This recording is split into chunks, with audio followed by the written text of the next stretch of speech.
So Republicans, again today, like they have for the last couple days, have spent their time landing on an aircraft carrier and declaring mission accomplished. They say they've produced a budget, but let's be real, there is no Republican budget yet. There's just a bunch of competing Republican proposals that they can't even agree on. And with the $1 billion in the House, $1 billion in exaggerated or phony money in their budget, there's a lot of work left to be done.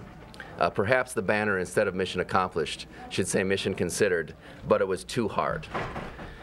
Because this week the Republicans actually had an opportunity provided by House DFLers to do what they said they were going to do and actually cut the budget instead of using fake and stolen money. On both the House and Human Services and the Jobs and Economic Development bill, our DFL members actually did the hard work of cutting the budget and voted for it instead of hiding behind monopoly money or stolen funds, but the Republicans blinked and voted no.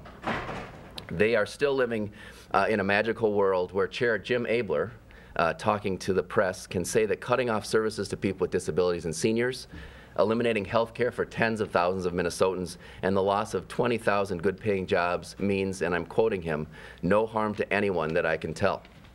Republicans simply cannot take responsibility for the consequences of their decisions on middle-class Minnesota families. So let's take a look just briefly at what the Republicans have really accomplished in their budget. It's really the same flawed budgeting method that Minnesota followed for 8 years under Governor Pawlenty, and the numbers don't lie. Incredibly, over half of the House GOP budget is comprised of fund raids and shifts and money that doesn't even exist. It's savings that's been banked, even though those savings absolutely cannot be verified in any way.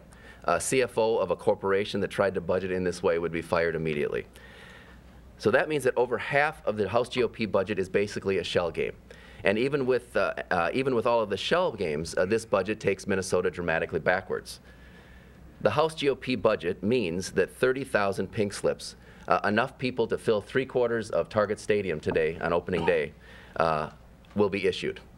Minnesota's economy can't afford to lose those jobs given our fragile economic recovery. Couple that job loss with the fact that hardworking middle-class families are going to pay higher property taxes, a hidden tax in the form of increased health insurance premiums as more and more people get shoved into the shadows, more tuition as a result of the largest cut in higher ed spending in Minnesota history, higher fees, and once again, the Republicans have found their way to raiding middle-class wallets. And at the same time, not once has any Republican been able to answer a simple question. Identify one place in your budget where the very richest Minnesotans and big corporations hiding money overseas take a penny of responsibility for our common task of balancing a $5 billion budget gap.